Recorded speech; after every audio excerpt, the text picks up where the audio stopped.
TocoCast. Eu venci! Eu jamais vi um ninja assim. Os habitantes do mês estão de olho na Terra. Venha me enfrentar! Já estou enfrentando. Será muito fácil acabar com você. Ouça bem, Jaspion. Você tem a missão de defender a paz deste universo.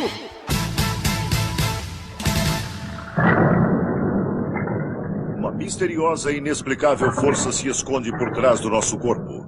Quanto mais treinarmos o nosso corpo, essa força infinita se manifestará.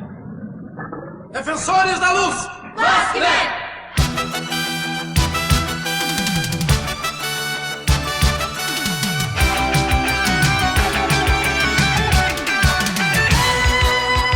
Numa distribuição tokusatsu.com.br, o fantástico, ou não, TocoCast está no ar. Eu sou o Gil e é claro que eu vou começar assim, né?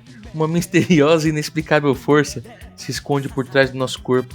Quanto mais treinarmos o nosso corpo, essa força infinita se manifestará. Comigo até hoje não deu certo. E com você, Kuroda?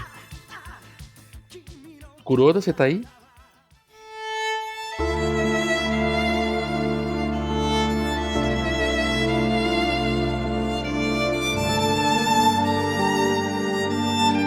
Opa! Desculpa, tava meditando. Oi, pessoal, eu sou o Kuroda e... É isso, Gil. Eu quero saber como ficar maromba na base do pensamento. Na base da meditação. Boa, boa. E, cara, tem que apresentar quem tá aqui com a gente pra nós fazermos nossas posições de Aura Mask aqui, todo mundo junto, cada um com a sua. É claro que eu vou fazer a do Takeo, que ela é bem peculiar. Se o Senna tivesse aqui, ele ia falar que o Barrabás é filho do Getúlio. Mas ele não tá, então não vai ter piada maluca. Então apresenta quem tá com a gente pra falar, que vocês já perceberam, obviamente, né? E já viram provavelmente na thumb e também no título, né? Quem tá com a gente pra falar de Defensores da Luz, Maskman. E finalmente fechamos, inclusive, os centais que passaram no Brasil aqui no TocoCast. Pô, aleluia, hein? Finalmente. Vamos lá. Hoje o cast, ele tá caseiro, vamos dizer assim, né? Porque... Tem só parente aqui, tem só familiar aqui hoje. Bom, gostei desse termo que eu acabei de inventar, TocoCast caseiro, boa, gostei disso. Hoje aqui, nossa família, faz tempo que eu não falo isso, hein, que saudade. Ela que tem a risada mais gostosa da Toconet, ela que é a rainha do TocoCast, Beth Hayashi, que saudade. Ai, que saudade de ouvir isso também. Oi, gente. Oi, gente, Beth Hayashi na área. Tô tentando aqui manifestar minha aura aqui pra ver se a coisa melhora. Pra ver se a coisa flui bem. É disso pro CAPS. Se não melhorar agora, vamos... aí a gente vai pro CAPS.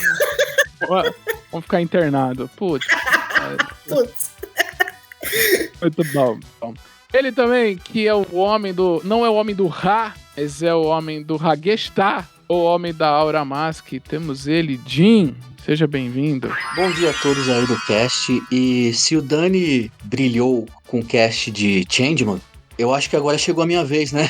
É verdade, porque o Jin é atualmente o cosplayer de Red Mask mais famoso aqui do Brasil, hein? É verdade. É verdade. Chegou o momento dele brilhar, literalmente. E segundo as tiazinhas do AF, é o cosplayer com a melhor retaguarda, viu, Kuroda? Retaguarda mais bandeira.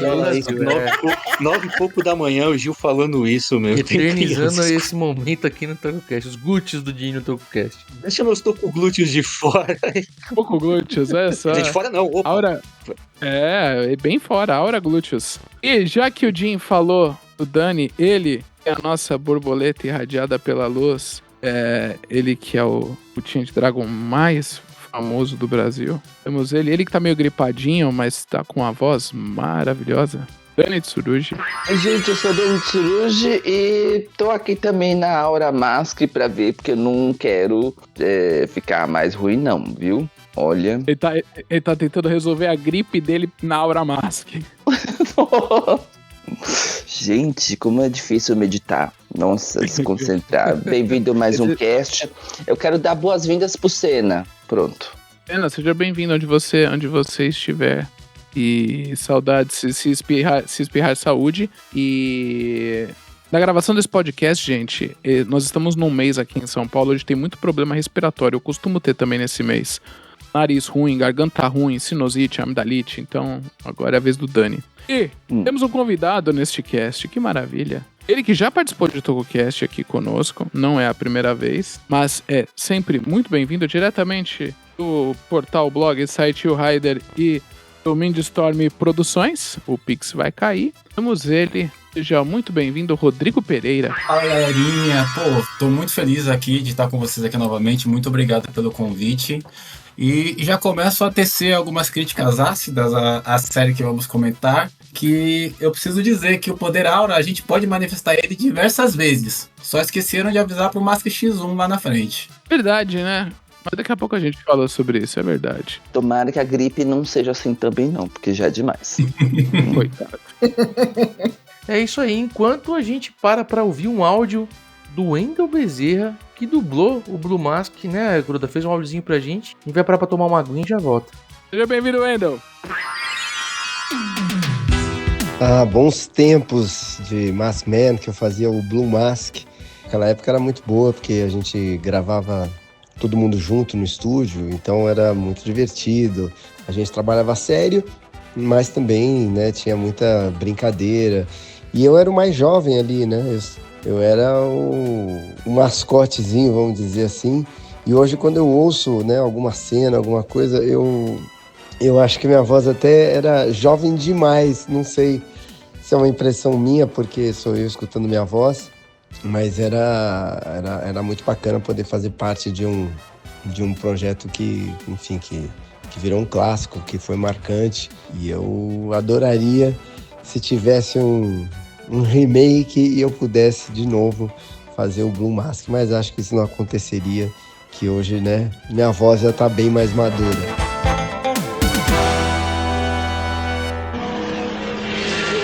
1987, início da primavera. Passaram-se 5.000 anos depois que os primeiros seres subterrâneos nasceram nas profundezas da Terra. Detestamos a luz e vivemos até agora silenciosamente no mundo frio e escuro das trevas. Porém, essa história está terminando por aqui.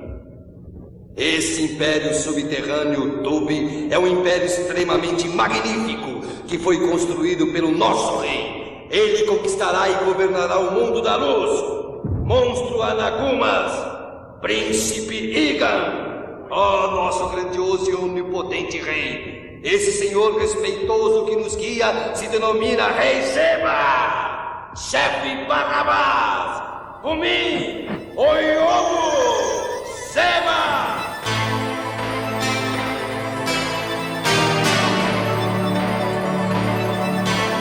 Então vamos lá, pessoal, Hikari Sentai Maskman, Hikari Sentai Esquadrão da Luz, né, ou Defensores da Luz, como ficou aqui conhecido no Brasil, né, como foi lançado por aqui, é a 11ª série da franquia Super Sentai.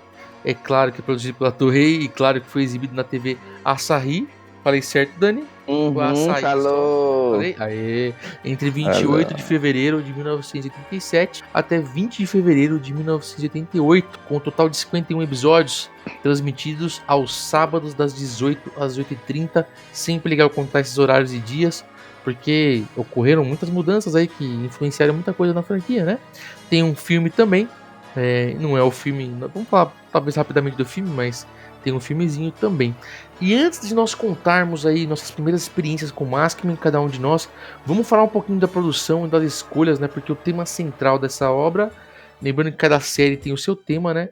É o tal do Qui-Gong, que eu não sei falar, né? Mas a gente conhece aqui graças a alguns animes como Ki, como Aura, como Chakra, como Sétimo Sentido. Né? E aí no Maskman, no Maskman ficou Aura mesmo, né? Essa parada do... Até a abertura que eu contei, e a abertura da série, né? Que é essa misteriosa, inexplicável força que o ser humano tem, né? Que ele tenta, através de meditação, de treino, de foco, ele tenta emanar, né? A gente vê isso em muitas obras, né? A gente anteriormente viu em Changeman com a força terrestre, né? A força terrena. Pode ser classificado também. Ou força terrena. Força terrena. Em 2013 a gente viu, acho que é Abare Guts em Abaranger, né?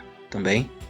Tem bastante, né? A gente aqui no Brasil, né, claro, não só no Brasil, mas também no resto do mundo, né, mas pra gente, quando a gente fala de Ki, por causa do Dragon Ball, Chakra por causa de Naruto e Sétimo Sentido por causa dos Cavaleiros do Zodíaco, eu acho que é os principais paralelos aí, né, que dá pra gente usar com a aura, né. Ó, eu vou falando, vocês vão falando junto aí, me corta, a gente faz de novo, tá? Não tenho medo de falar. Cada história, cada série, né, seja de anime ou seja live action, tem a sua energia ali com o seu nome ou não, né? No cast de Shinkenger a gente falou muito do Modikara, né? Que era o poder que vinha através da escrita, dos kanjis. Porque fica mais fácil você dar esse ar sobrenatural a um poder do corpo humano pra garantir que a pessoa tem um poder. Isso que eu ia falar, né? Tipo, é um poder que a gente tem, mas que manifesta de uma maneira meio misteriosa, meio... E aura também é uma coisa que, assim, no mundo real, mesmo no nosso mundo, assim, no nosso dia a dia, é uma coisa que, assim, a gente vê muitas pessoas que falam de esoterismo, essas coisas assim, é sobre aura, né?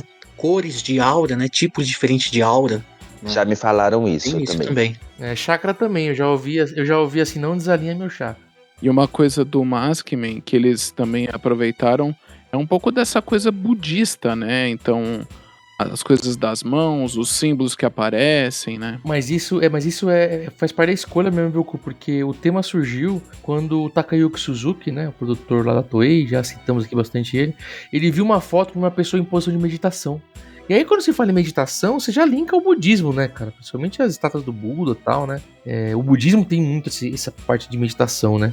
E aí, você meditação e tal, daí partiu a ideia dos 5 membros serem mestres de alguma arte marcial, né? Porque a arte marcial, por ter também essa parte de meditação, principalmente a arte marcial oriental, né? Ele acaba ajudando também a você trabalhar com essa parte de acessar um poder, um potencial oculto dentro do seu corpo, que nem a Beth estava falando, né? Acho que foi a primeira série a mexer com a arte marcial chinesa. Dani, acho que tem personagens de outras Sentais anteriores que chegaram a lutar uma arte marcial chinesa, não? Mas tratar desse jeito, do poder da aura... Eu acho que tão diretamente não. Não, poder da aura não, mas aí, falando de arte marcial chinesa, De dar com... não lembro, não. A arte marcial chinesa tá muito presente em Maskman, porque só o Takeru que luta karatê e esgrima, e a Haruka que luta arte... Ela não luta arte chinesa, pois ela vem de uma família de ninja. Eu não sei se eu tô... Ninjutsu, né? Isso, ninja, isso mesmo. Mas o Kenta e o Akira e a Momoko lutam Kung Fu. No caso do Akira é uma parada de Shaolin, né? Ele foi... Eles falam como militar, né? Mas a arte militar que eles falam é tipo a luta chinesa mesmo. Você dominar vários tipos de armas. É tradicional chinês, né? É parte do Kung Fu que ele faz, né? Porque tanto ele quanto a Keiko, né? É essa coisa do Tai Chi com a luta com o Kung Fu. Que é que Kung Fu e Tai Chi eles acabam se entrelaçando geralmente. Às vezes, geralmente não, mas principalmente os professores geralmente sabem as duas coisas. Então a gente tem isso. Os dois que vão pra esse lado... que são estilos diferentes. São estilos diferentes, né? Mas talvez vindo de uma mesma família, talvez, né? Uma curiosidade do Akira, do Issei Hirota, é porque ele tem todas aquelas habilidades, com a arte chinesa. Quando ele era criança, ele era um menininho fraco e magro. Não ria que eu também era assim, viu? Mas pelo que a gente viu, não mudou muita coisa, né? Depois que ele tava no máximo. Então, ele aprendeu. Bom, ele não cresceu muito mesmo, né? Ele continua sendo pequenininho, continua sendo pequeno. E ele precisava fortalecer o corpo, né? Então ele começou a aprender as artes marciais chinesas, né? E preparar o corpo desde pequeno. E ele foi membro de uma associação em Tóquio, onde representou o Japão no primeiro campeonato mundial de Wushu em Pequim. Ele foi vice-campeão, se eu não me engano. Ele ficou em primeiro lugar em Kenjutsu. E ele pratica até hoje, viu? Ele é instrutor de artes marciais chinesas até hoje. E ele foi escolhido pelo produtor Takayuki Suzuki, né? Por ter essas habilidades todas. E voltando pro Takayuki Suzuki aí, pegando esse gancho, ele fala, né? Até ele fala no livro dele, na biografia dele, que no caso do Maskman, eles queriam deixar um pouco mais simples, né? Porque o Bioman é uma energia que vem de outro lugar. O Changeman é a força terrena também que vem de algum lugar. O Flashman, eles meio que trazem a força dele de outro planeta, né? No Maskman traz do próprio ser humano ali, né? Então eles acabaram tentando dar uma vamos dizer, uma facilitada ali para as coisas, né? Só que essa situação toda, a gente sabe que também gerou algumas mudanças também, né? De roteiro, de encontro. Mas assim, no caso de Maskman, o que ficou mais forte, né? Mais visivelmente claro é a questão da nomenclatura, né? Porque o roteirista principal da série foi o Hiroshi Soda, né? Que foi roteirista de um monte de série, já falamos muito dele aqui também. E aí eles não tinham... Não conseguiram pensar num nome que linkasse essa parte do poder, né? Tanto que no começo o nome do projeto era Fiveman, né? E que acabou sendo usado depois, né? E é por isso que eles tinham 5. Tem os 5, né? No peito, no símbolo dos robôs, né? Esses 5 de Fiveman, que depois a série acabou ganhando o nome de Maskman, né? Isso também entra, creio eu, na questão de ser o primeiro Sentai a ter 5 veículos, né? Cada membro tem um veículo individual. Não é por causa disso que ia chamar Fiveman, entendeu? O caso dos 5 veículos individual tem a ver com a parte de Bandai, de brinquedo, de fazer algo diferente do que fizeram em Flashman, porque Flashman já tinha sido um ponto diferente que deu muito certo em vinda de brinquedo de robô. Mas o Fiveman, de novo, né? Porque eles não... Como eles queriam deixar algo mais simples e fácil, isso pelo que eu li na parte do Takeuchi Suzuki, né? Eles não tinham um nome ainda. Então, por exemplo, você tem o Flashman, o planeta Flashman, né? Você tem lá você tem um contexto de explicação melhor para os outros Sentais. No Maskman, que são homens mascarados, eles mudaram para Maskman porque provavelmente deve ter ficado melhor, né? Para falar, para ouvir. E a C5 exatamente por essa busca do deixar tudo mais simples. Se vai deixar tudo mais simples, se o poder vem de dentro, Fiveman. Já era, tá bom. Mas não tem nenhuma outra explicação. Porque esse nome Maskman, tudo bem, máscara, ok, mas não teve nada assim mais profundo. Eu não lembro aí, não sei se o Beth e o Dani achou alguma coisa, mas eu não lembro, pelo menos no trecho que eu peguei da biografia dele falando do porquê Maskman. Não, assim. aqui não tem nada muito específico, pelo que eu tô vendo. O que eu lembro de ter achado na pesquisa, na MOOC e nem na biografia que eu tenho aqui. O que eu encontrei foi essa citação por tornar as coisas mais simples, né? Fiveman é um nome simples, né? São 5 guerreiros, né? É porque a impressão que dá, até pro nome de Fiveman mesmo, quando a gente pensa na série Fiveman e pensa na possibilidade de Maskman ter o nome Fiveman, e mesmo pensando em Maskman como Maskman, a impressão que dá é que parece que o nome surgiu na correria, sabe? Tipo, mano, precisa de um nome pra gravar aqui, primeiro episódio, bora, ideias, Maskman, e aí ficou. Não parece algo... Que nem você estava falando, à primeira vista não parece algo pensado de acordo com a série e com a trilha que a série segue, sabe? Diferente das outras séries anteriores. Então, pelo que eu li aqui, originalmente era para eles serem um time de Fórmula 1, todos eles. Verdade. Na verdade, isso até sobrou um pouco no original, né? Porque o Takeo é piloto e, né, o chefe Suga é chefe de uma equipe, só que de Stock Car, né? Pode ser que tenha uma relação com esse conceito inicial de ser uma equipe de Fórmula 1, Maskman, né? A balaclava, o capacete. É verdade. Porque tem esse ponto também dessa situação deles. Eles juntaram, né, Beth, praticamente duas ideias, né? Acho que essa que é a realidade. Sim. Uma outra ideia também que entre o Takeru e a Mio, parece que foi baseada em Romeu e Julieta, né? Tem aquele plano de fundo de Romeu e Julieta. Tem essa parada também que a princesa, né, Yan no Brasil, né? A Mio, né? O Miho no Brasil é Mio original e princesa Yao, não é? No original? Lau, Yaru, uma coisa assim. Lau, né? Lau ou Yamo. Obrigado, dublagem brasileira, então. Melhorou bastante, né? Esse elemento, né, romântico que eles escolheram, pelo que eu li, vocês devem ter lido isso também, foi legal lá com o público feminino, né, acabou porque trouxe um tom, e gente, eu sei que é meio estereotipado falar isso, né, mas a audiência respondeu, né, E o público feminino gostou de Maskman, né? Deu uma atençãozinha diferente pra Maskman, a meninada, por causa desse romance, né? Porque se você pegar os Sentais pra trás, os romances são mais sutis, né? Aqui a gente realmente tá falando de um casal apaixonado, né? Como protagonista, vamos dizer assim, né? Eu não tinha pensado nessa coisa que o Romeu e Julieta, falou. né? Total então eu não Romeu e tinha pensado nessa pegada Romeu e Julieta, e faz bem sentido. Tanto é que quando é abordado em outros Sentais, né, nas séries anteriores, é coisa de um episódio só, igual, por exemplo, o caso do Bubba, né, com aquela pirata. Mas assim,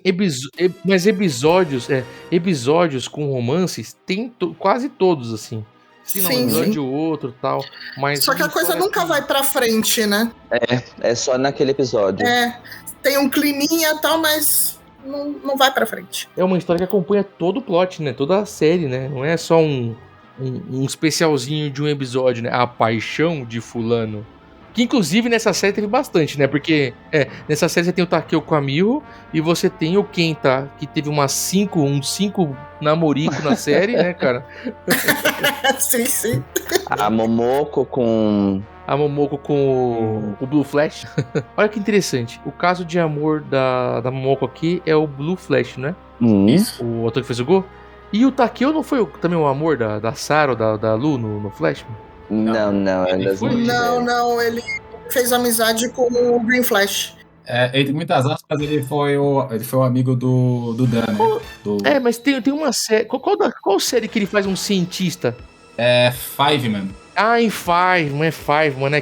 Não é em Fiveman que tem um romance, né? Verdade. Isso, ele faz par com a Rosa.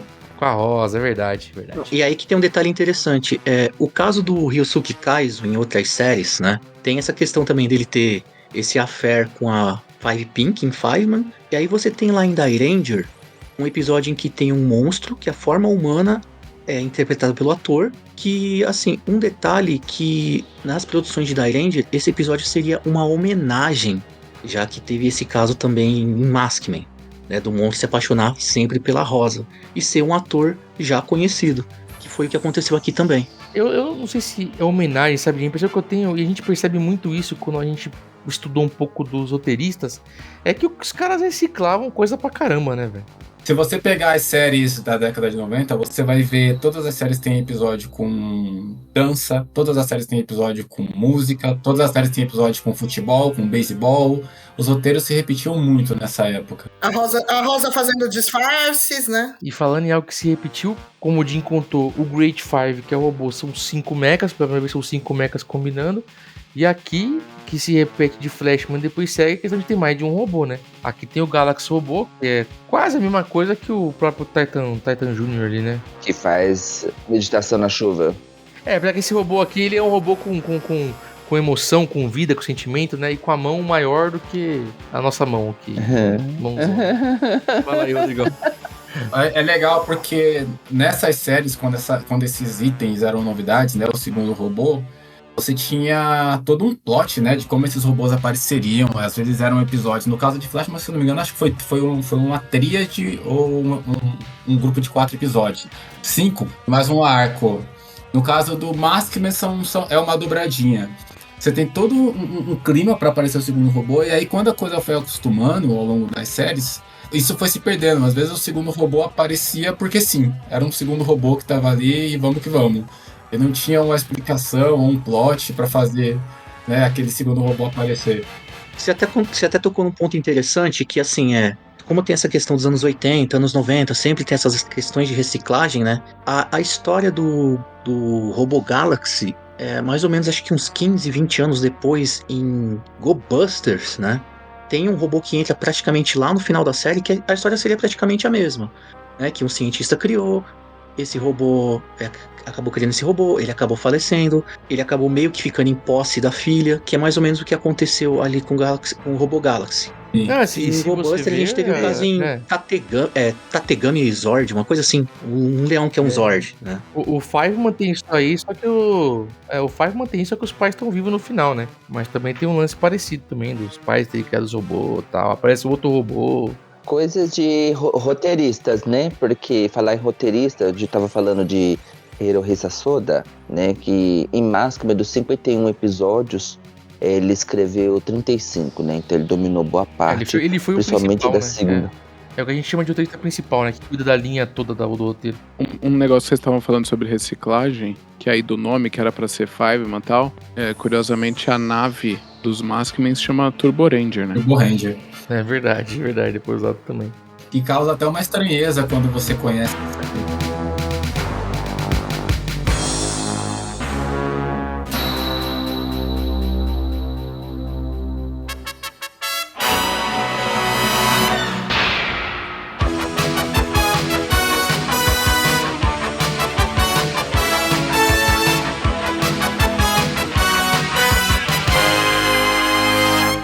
Mais uma coisa legal de Maskman, e esse é um ponto importante, eu vou falar agora, que tem um episódio especial que tem lá o sexto membro, né? Ou um membro, né? Não sei se dá pra chamar de sexto membro, porque ele só aparece um episódio e tal. E aqui é muito interessante que é o Max X1, né? O X1 Mask, como vocês quiserem. É Mask X1, né? Que é o verde. Que é um ponto importante, que o embrião de um sexto membro, ele não é em Maskman, na minha opinião, obviamente, né? Que nasce, né? Esse embrião do sexto membro, ele existe no Super Sentai desde Gorendia com a 007, né, na minha opinião, porque ela participa, ela pilota veículo, e aí eles começam a trabalhar um pouco isso, eu acho que lá pra Bioman, que inclusive é o personagem que o Hikaru Kurosaki faz. O Big One, não é? É que o Big One, ele não é um sexto membro, ele já é o quinto. Né? Ele vem como chefe da equipe que se transforma. Ele é o quinto. Sim, mas ele é o quinto de um grupo de 4. De quatro. Ele é um elemento diferente pra tratar como um membro extra, né? Ele é tratado como... Ele não é tratado como extra, né? Ele é tratado como o líder da equipe. Apesar de ser colocado o vermelho, com os vermelhos sempre, ele é o líder da equipe, né? E o chefão da equipe também. Mas o embrião de um membro extra... E importante também, né? Ele entrou pra meio que salvar a audiência também da série, né? Mas o embrião do membro extra, assim, eu acho que tá lá na 007. E aí vamos trabalhar melhor isso lá em Bioman, que é o personagem do Hikaru Kurosaki. E aí, finalmente, a gente tem em Maskman já um negócio melhor trabalhado. Mas também, ó, só lá em Zyurendia, né, cara? Apesar que o Liveman é um trio, vira um quinteto, né? Mas não, de certa forma ainda também não é considerado membro extra, né? O que vai acontecer mesmo, que vai realmente virar padrão e vai ser padronizado, vai ocorrer em Zyurendia, inclusive também um membro verde, né? Exato. Um abraço, Shirizumi. Um abraço, Shirizumi. O capacete do Mask X1, ele é diferente do que ficou o uniforme dos Maskmen, né? Ele lembra um pouco de Battlefield VJ, isso é importante também.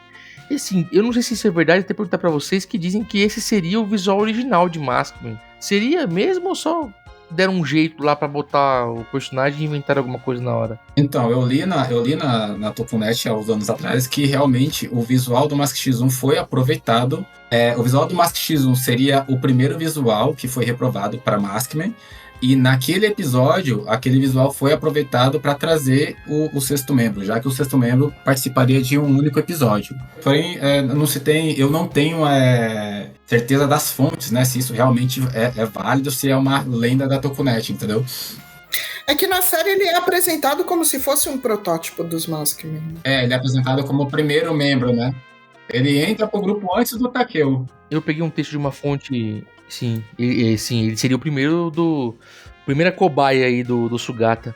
Eu peguei de uma fonte japonesa que o capacete era um protótipo rejeitado, mas a roupa eles teriam feito do zero. Aí eu também já não sei dizer pra vocês se realmente... O cara que desenhou a roupa sonhava que Battlefield VJ tinha que ter um sexto membro, né? Porque se você colocar a imagem do Mask X1 na equipe do Battlefield VJ, casa como uma luva, cara. Impressionante. Mas um negócio legal, você falou do Battlefield VJ, tem uma coisa, além do capacete ser parecido, tem um lance interessante que assim, o Maskman, ele terminou uma semana antes, né, eles prolongaram um pouquinho, fazer certinho, pra Liveman começar na data que marcava 10 anos do Battlefield VJ. Porque naquela época, então, o Super Sentai, né, era a partir do Battlefield VJ, né. Ah, isso deve explicar aquele episódio da Sayaka dando aula de música pra menina ali, completamente fora de contexto do clima do final de série. É curiosa essa questão do visual, que assim, a partir de Zyuranger mesmo, onde já foi estabelecido esse termo de sexto membro, né, o Burai ali, o visual dele é um pouco semelhante aos Zyurangers. Se você pega o visual do Mask X1 ali, em uma das raras cenas em que os 6 estão juntos ali, ele é totalmente diferente o uniforme dele tem um design totalmente diferente dos Maskmen. Você achou? Porque se você olhar o capacete, se você pegar o capacete, sim, que realmente é diferente, porque é um protótipo, ele é diferente, mas se você olhar por cor, aí realmente você vai olhar por cor e você vai falar que é diferente. Mas se você tirar o cinto, o peitoral, por exemplo, o cinto peitoral... Ele tem um colete também, né? A impressão que eu tenho, assim, que visualmente eles tentaram deixar parecido, assim, sabe? Pra realmente ter cara de protótipos. Deixa diferente, mas deixa alguma coisa que visualmente lembre, assim, sabe? Eu não sei. Ele tem o cachecolzão, né? Cachecolzão clássico, né? Na testa tem aquele círculo com as energias igual do Red Mask. O que eu gosto dele é o cachecol, né? O cachecol branco, ainda remetendo os Riders. Coisa linda. Não só os Riders, o próprio Super Sentai. Os Sentais antigos, né? Alguma coisa eles estavam pensando ali na hora que eles fizeram, porque se fosse algo feito às pressas, eles poderiam só ter pegado o visual do Red Mask, por exemplo, pintado de verde e multiplicado, né? Então, eles estavam pensando em alguma coisa ali.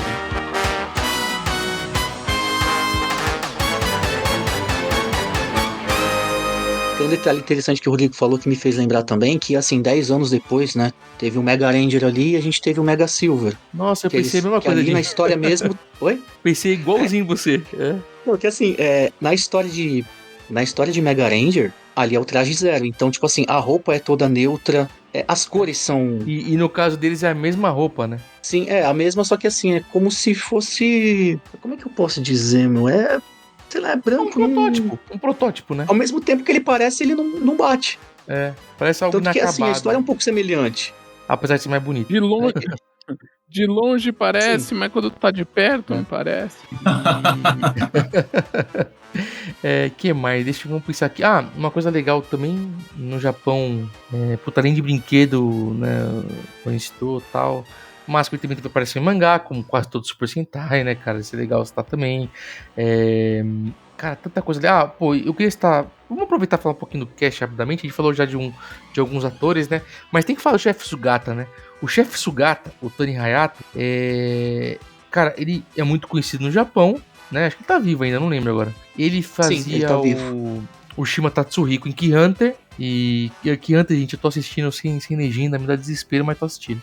E ele era muito conhecido também entre as crianças na época, porque ele fazia o... Beth me corrija se estiver errado, Dani também, era o Fantakeshi's Castle. Aquele reality show, né? Era as Olimpíadas do Japão. As Olimpíadas do Faustão se inspiraram no Fantakeshi's Castle. E o Faustão chegou a exibir, inclusive, também. Ele exibia como as Olimpíadas do Japão, né? Que era o Fantakeshi's Castle no Brasil. E, cara, eu não esqueço, eu juro pra você, até hoje eu não esqueço. Porque uma vez eu tava assistindo lá o Faustão de boa. E uma mina participando da gincana, estava com o capacete esse capacete que não tem a parte da frente, sabe? Do Liveman, do Red Falcon. E eu não esqueço isso até na minha memória, até hoje isso aí, né? Você tá certo, ele participou assim do... ele foi apresentador, não foi? Sim. E tem uma curiosidade sobre essa série do Takeshi's Castle, é que quem criou isso aí, um ator chamado Takeshi Kitano, que é um baita ator no Japão. Ele fez Cães de Aluguel, se eu não me engano. Não, ele fez um remake, uma das várias versões de Zatoichi em 2003, né? Aqui no Ocidente, ele é um diretor muito conhecido, né? O que ele fez aqui, que fez muito sucesso, foi Battle Royale, que era... Sabia que você ia falar isso. Porque eu gosto muito. Aí como ator, né? Mas ele também é um diretor internacionalmente reconhecido, premiado. Ele tem muita coisa, né, Beth? É verdade. Desde os anos 60, né, cara? Que tem bastante... Sim, ele é veterano. Ele é um comediante muito famoso também. Ele fazia parceria com o Bito... Era o Bito Takeshi ou o Bito... eu esqueci o nome dele. Eu vi, tem inclusive esse DVD dos atores. Que o parceiro dele até aparece no Jirai em um dos episódios. É o Bito Takeshi. Jordomão Negro, É o né? Bito Takeshi e o Bito. E tem o outro, tem o parceiro dele que eu esqueci, me fugiu o nome dele agora. Os Atoshi, Enfim. eu tenho esse DVD, inclusive, essa versão dele dos Atoshi, que é bem legal, que é de 2003. Eu lembro de ter visto ele também numa minissérie, que ele participa da minissérie de um mundo, tantas versões do Musashi. O Battle Royale, como vocês citaram também. Eu lembro de ver ele em alguma outra coisa mais antiga também. Ele fazia muito filmes de época também, né? Eu só não sabia que ele era o Takeshi do Takeshi Castle. Muito obrigado, Kura. Lembrei o nome do parceiro, é Bito Kiyoshi. Vamos falar de país rapidinho. Ele foi exibido na França como Bioman 2, que Bioman fez muito sucesso por lá. Ele foi exibido nas Filipinas como Laser Squadron Maskman. Ele foi o primeiro Super Sentai exibido nas Filipinas. Por isso, tá explicado. Não é à toa que fez muito sucesso por lá. Explicado. Ele foi exibido na Coreia, fez muito sucesso na Coreia. Tá? Na Coreia, também Guerreiros da Luz Maskman. Muito sucesso na Coreia, tanto que até hoje eles fazem evento lá com 5 na Coreia. Na Malásia foi exibido, na Tailândia, na Indonésia. Acho que no Peru também, porque até tem evento, né, em breve aí, e você já foi, não tenho certeza. Com ele vai ter o Takeo no Peru, o ator que fez o Takeo. Capacetes da Yellow. Eu notei um monte de coisinha solta aqui, sabe, na minha pautinha, que o capacete da Yellow Mask e da Pink Mask tem brincos, né, cara? É muito interessante. Esse foi o primeiro Sentai. Mas eu ia falar, remete ao primeiro Super Sentai, né? Não é o primeiro Sentai onde tem a sainha também, porque tem Jaka, né, e Goranger. O Takeo, ou Takeru, que é o Ryosuke Kaizo, né? Inclusive, o Kazumi Boren já tem cast dele, foi o dublê, né? O Kenta, o Koichi Kusakari. O Akira, o Dani já contou que é o Issei Hirota. Sayaka, Yuki Nagata. Keiko, né? O Amomoko, né? Assim como a Sayaka é Haruka, né? No original, que é a Kanako Maeda, né? E o cara que faz o Liu, né? O Ryu, que é o Mask X1, que é o Hideki Shibatani. Chefe Sugata, já falamos dele agora há pouco. E aí tem alguns outros atores que a gente pode citar aqui rapidamente, né? Quem vocês querem citar? Porque a gente pode citar aqui a Princesa Igan, ou o Príncipe Igan, vamos contar daqui a pouco também porquê, né? E a Princesa Yan é a Minasami, atriz, inclusive... A Minasami, tem que falar, né? Não adianta, né, cara? Ela trabalha... Pode falar. Trabalha no soft porn, né, cara? E aí os fãs brasileiros parados só sabem falar disso, né? Mas tem um ponto importante que eu vou falar pra vocês. É um flagra que me assusta, que pouca gente da Tokunet e fãs de Tokusatsu falem disso. E eu peguei essa parte do vídeo, mandei pra galera, né? Postei, inclusive, no meu Twitter. Que no episódio que o Quiroz tá lá falando quando ele se apaixonou pela Princesa Yan, vindo lá tomando banho na cachoeira, cara, a atriz, eu não sei se ela tá com tapa-sexo, mas mostra ela nua, cara. Passando atrás, assim, da árvore, assim, do galho, assim, da onde o Quiroz tá olhando. E você tá nitidamente, você percebe que, aparentemente, na verdade, você percebe que ela está nua mesmo, cara. Então, uma perseguida, né? O motivo da tara do Matakeu está na tela, né, cara? Por isso que ele faz lá o Aura Mask dele, sempre pensando na... Desculpa a piada aí grotesca, o Beth e ouvintes e meninas também. Mas, pô, não tem como não zoar, né, cara? Porque, cara, como é que a Toei deixou passar isso? Gente, é um frame que você vê literalmente a Princesa Yan, né? A mina bom. Na época o frame não dava pra ver. Anos 80, né, gente? Ainda mais que essa já fazia filme pornô mesmo, né? Então... Aí eles resolveram deixar passar um frame que você literalmente vê a princesa, né? Na época não dava pra ver o frame, hoje dá.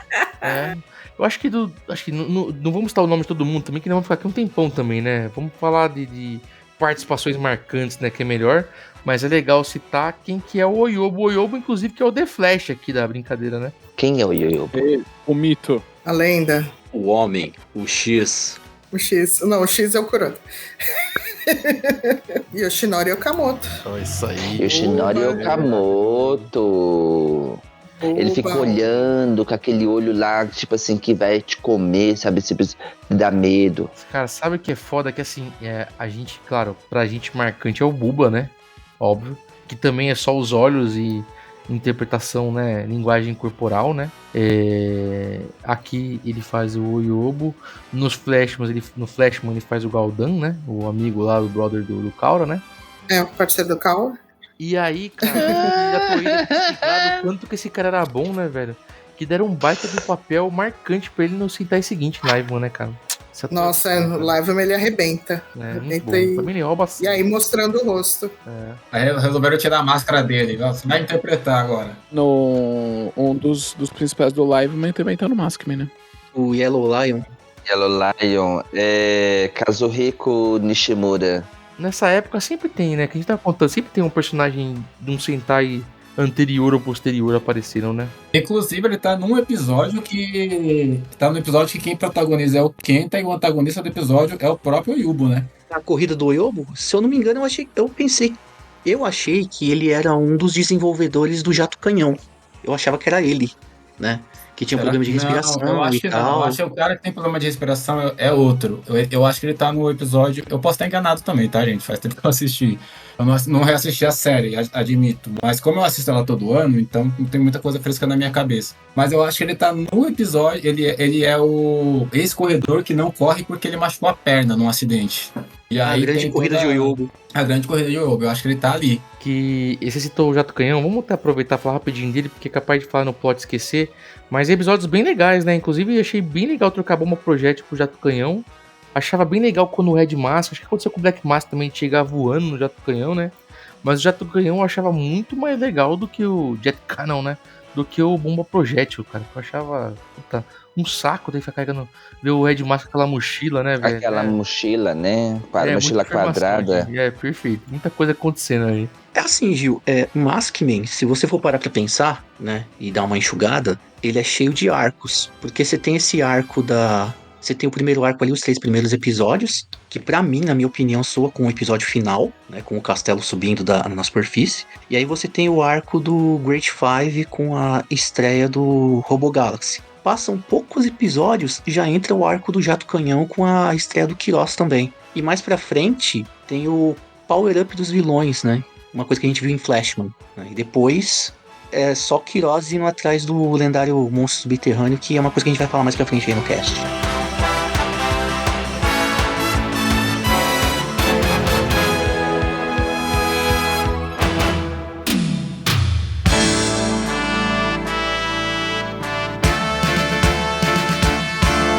Vamos falar um pouquinho também pra gente poder entrar logo na história e também entrar na parte do Brasil, né? Que não vai dar pra gente falar de tudo. De dublê. E também queria falar de algumas participações especiais da série que são muito boas, né? E merecem ser citadas, né? Uns atores que bem consagrados, que é o Daisuke Ban e a Machiko Soga, né? Que faz a mãe do Barabás. É verdade. 2 personagens, inclusive, do Império Subterrâneo Tube mesmo, né? Do lado dos vilões, entre aspas, né? O Daisuke Ban, pra quem não sabe, Daisuke Ban, Kikaider, já falando dele aqui, entre outras coisas aí. Ele é o Batoru Kosaka. Beto Kosaki, né? Batoru Kosaki 2, E o professor Katayama e Jaspion. E Inazuman também. Machiko Soga até falar dela é sacanagem, né? Mas vai, Rita Repulsa pra quem liga mais fácil, né? Mas pra nós é a Bandora, né? Tem outros nomes aí pra ela aí. Ela tá em muitos Tokocast já. Tem uma curiosidade sobre o dublê Tsutomu Kitagawa, que ele veste o suit actor de Blue Mask, né? Devido o ator ter essas habilidades de artes marciais, ele aprendeu, né, as artes marciais chinesas com Hirota para construir o personagem, né? E isso foi usado também para Shishi Ranger em Die Ranger posteriormente. No final ele acabou ficando tão bom que ele acabou virando um dos especialistas de arte marcial chinesa lá na Jack. E falando em Jack também, a gente tem a Fumin, né? O braço direito da princesa, ou príncipe Igan, né? Que foi interpretado pela Kaori Kubota. Curiosamente, a gente vê ela em Flashman. Vocês já repararam isso? Só que ela não tá de cara limpa, né? Ela tá... Não, na verdade, ela faz a forma monstruosa da Nephili, né? Diabólica Nephili. E assim, ela entrou em 84 na Jack, né? Participou também de uma peça que é sobre piratas, que 90% do elenco era Jack. E a habilidade dela, assim, ela era muito habilidosa com montagem em cavalo, coisa que infelizmente a gente não conseguiu ver isso. Não usa na série, né? Não vimos isso na série, né? A mina Sami sabia, vamos dizer. Meu Deus. E assim, em 2012 depois ela apareceu com outro pseudônimo. Ela deixa de ser Kaori Kubota e passa a ser Kaori Shijo. E ela veste o traje de Kiba Yellow em Akiba Ranger, na primeira temporada. Se eu não me engano, ela participou de muito filme de arte marcial na China. Vocês falaram do dublê que aprendeu a lutar por causa do ator. Tem um ator que não sabia lutar e aprendeu a lutar com os dublês, né? Que é o Yosuke Kaisen, né? Que o Takeo aqui, ele não tinha praticado karatê, né? Teve que aprender. E aí foi o contrário, ele aprendeu com os dublês. O dele foi o contrário. Ele foi chamado ligaram pra ele nas últimas filmagens de Flashman, né? Convidando pra fazer um teste. Depois o produtor Nagaishi Takao já tinha escolhido antes da audição, né? Mas não sabia dizer se foi a participação em Flashman, se ali naquela Golpe da Amizade, aquele episódio, ele aparece, se ali foi a audição. Não foi deixado claro isso. Triste que depois da série também só o Issei Hirota que teve chance quanto papel, né? Assim, mais marcante, né? Em Jiraiya, como Spiker. Porque os demais também não é nada, né? Assim, só a participaçãozinha, né? Ele apareceu em Gokaiger depois, né? Não, apareceu como guarda como o próprio personagem que eles fizeram, né? No Maskman, né? Mas eu tô falando em relação a ter um outro personagem marcante, né? O ator, Ryusuke Kaisen, também ele não acompanhou muito. A única coisa de Tokusatsu de heróis, né? Ele fala na entrevista na Mook que só assistiu Ultra Seven, né? E sabia da existência de Go Ranger, mas não acompanhou. Depois que ele foi fazer as filmagens de Maskman, ele viu o quanto essa magia era interessante para ele. E quem fez o teste para ser a Fumi foi a Yuki Nagata, que fez a Haruka e Elon Musk, né? Mas ela acabou sendo escolhida pelo diretor para ser a Elon Musk. Vou levantar uma rata rapidinho. Acho que estava falando com o Jim sobre a participação do Joe Maskman. Eu tava errado, tá? Tô até colocando aqui. O ator que participa do episódio da corrida lá do Oyubo também tá em Live, mas ele não é o Joe. Ele é um dos 3 inimigos lá, dos 3 maninhos que fica mal depois que... é o primeiro a zarpar. É, por isso que eu me confundi. Ele também tá em Live na série seguinte.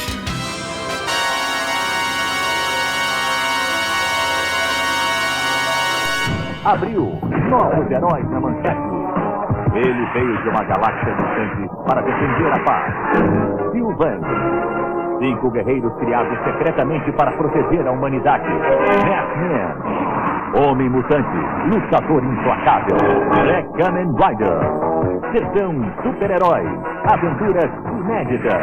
A partir do dia 15. Brasil, vamos falar de Brasil rapidamente. No Brasil, ele não teve uma repercussão grande como teve as demais, né? Porque aqui a gente...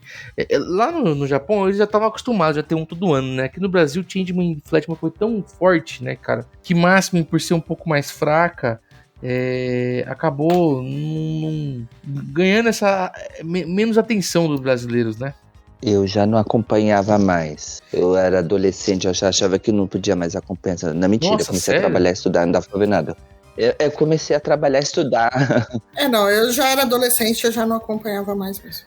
Eu trabalhava e estudava, por isso que eu não assisti nenhum anime. Então não dava tempo de ver nada. Eu acompanhei Máximo, eu assisti. E quando estreou, gostei bastante. E eu acabei criando também uma ligação carinhosa com o Maskman, porque naquele período que a Manchete estava passando pra Rede TV, que ela ficava reprisando, né? No episódio 30 e poucos episódios do Jiraiya. Então eu acabei criando esse elo, assim. Tanto que eu gravei. Eu gravei os episódios nessa época. Tanto que eu assisti Maskman em 2006, 2007. Aí me deram um DVD, que é aquele de 3, a série todas em 3 DVDs. Eu coloquei no DVD e veio legendado. Anos depois eu descobri que estava dublado também. Então eu nunca assisti Maskman dublado. Caraca, e foi a quarta... São só 4, né? Ele foi o quarto Sentai a passar no Brasil mesmo. Ele estreou em 91 na seção super-herói, substituindo exatamente o Flashman, cara. E olha só, a série acabou em 88, ela chegou no Brasil em 91, olha que loucura. Pra substituir a mesma que ela substituiu no Japão, né, cara? E uma pena... Coincidência, né? Se tivesse feito sucesso, né? O Maskman chegou no Brasil pela Everest Video, né? Que hoje é Tikara, né? Hoje não, virou Tikara, não sei se existe essa porra ainda. Hoje, virou Tikara naquela época. Naquela época, né? Do Toshihiro Higashira. Uhum. E eu fiquei... Até hoje eu sinto muita dor, assim, sabe? Do coraçãozinho, assim, como fã. Porque se tivesse feito sucesso também... Liveman e Turbo Ranger já estava engatilhado para eles trazerem. Sim, é verdade. E chegou até a ter os nomes registrados por aqui. O Egashira chegou a registrar a live muito Turboninja aqui, gente. Uma pena, né? Nossa, live meio ia amar se chegasse aqui, hein? Meu Deus. E aqui também teve boneco pela Apollo, também chegou a ter uma venda de alguns produtos deles aqui no Brasil também, né? É uma pena que não... Teve um álbum de figurinhas, Figurinha, né? HQ também, do Heróis da Televisão, né, cara? É a Heróis da TV, né? Acho que é do Marcelo Cassaro, se eu não me engano, né? As artes. Isso, é da HQ da Abril. E, pô, uma pena que não vingou legal. Se tivesse feito o mesmo sucesso que Changeman e Flashman, no mínimo Liveman e Turboninja tinha saído por aqui, né, cara? Turboninja, né? Uma pena. Eu não sei se na época que o Maskman saiu, acho que no pacote veio junto Spilvan e Kamen Rider Black, né? Exatamente. É isso aí. Foram essas 3 que vieram. O Spilvan veio como Jaspion 2, né? Pra pegar carona no sucesso do Jaspion, né? E aí veio o Maskman e veio o Black Kamen Rider. Aí dessas 3 que vieram, a única série que alcançou o status que Jaspion, que basicamente, né, quase alcançou o status que o Jaspion alcançou foi o Kamen Rider Black, né?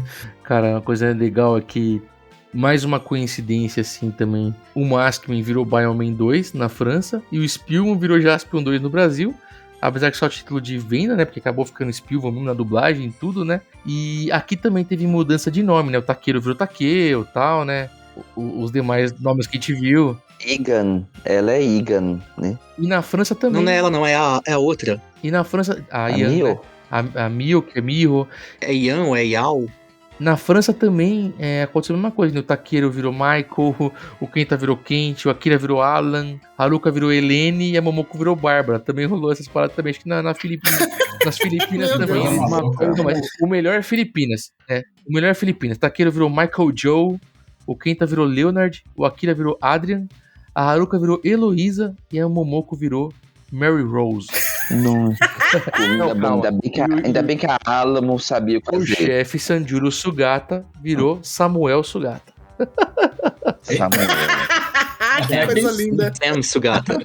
Uma coisa que eu lembro do Maskman que me chamava a atenção, falando, né, do Brasil, é que eu achava, pra mim, a transformação mais feia de todas, então eu odiava, mas uma coisa que me chamou a atenção, que foi uma coisa que me pegou, que a Aura Mask, eles usando as poses das mãos. Aquilo foi uma coisa que me marcou na série, né? Eu guardo de memória infantil, isso, né? Que eles usando cada uma pose de mãos pra fazer a coisa da aura. Então isso eu achava muito legal, mas sempre achei a transformação muito feia. Depois eles param de aparecer pelado lá, aparecer de roupas de baixo. Só nos primeiros episódios, só. Tem uma outra coisa também que tem no começo da série, né?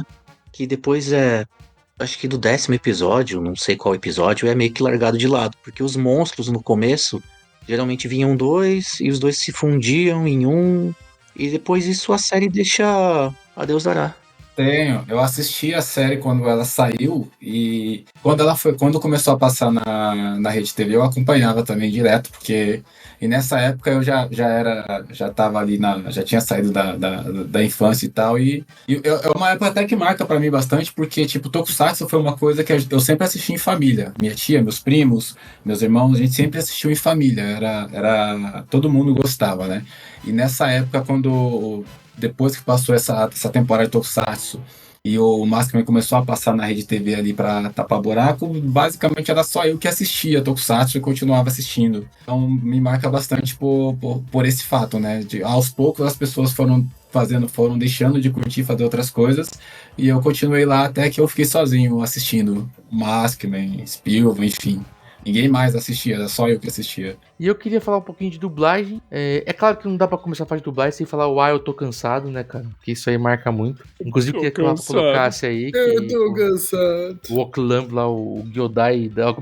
Como é que marca a primeira série que a gente vê, né? O Gyodai da vez.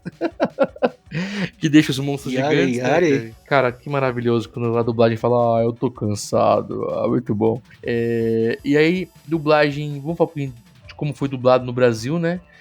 Algumas vozes bacanas, como o Endo Bezerra, que já participou do cast aqui nesse episódio, como Akira, e na época a voz ainda bem de moleque dele, né? Não é a voz ainda que a gente vai conhecer como Goku, por exemplo, é a voz dele mais molecão mesmo, a voz que a gente via mais em personagens criança, como até aquele o Jaime, né? O Jamie do Super Vic, por exemplo, né? Aí tem o Francisco Bretas. O Jaspion também, né? O Jaspion também, né? Na Magueiras, né? O menininho. O Francisco Bretas, que faz aqui o Takeo, né? No teu terceiro Red. Aí tem a Alessandra Araújo, que faz a Sayaka. A Rosana Garcia, que faz a Keiko, né? A Pink. O fantástico Gilberto Baroli. O Morraceia, o Força Terrena, fazendo o chefe Sugata, né? Fazendo mais um líder, né? Mais um chefe. Ele que faz o e-book, né? Quem mais? José Paris e Júnior Reiseba. Patrícia Scalvi, que faz a Iga. O Elcio Sodré como o Yobo, né? O Yobo.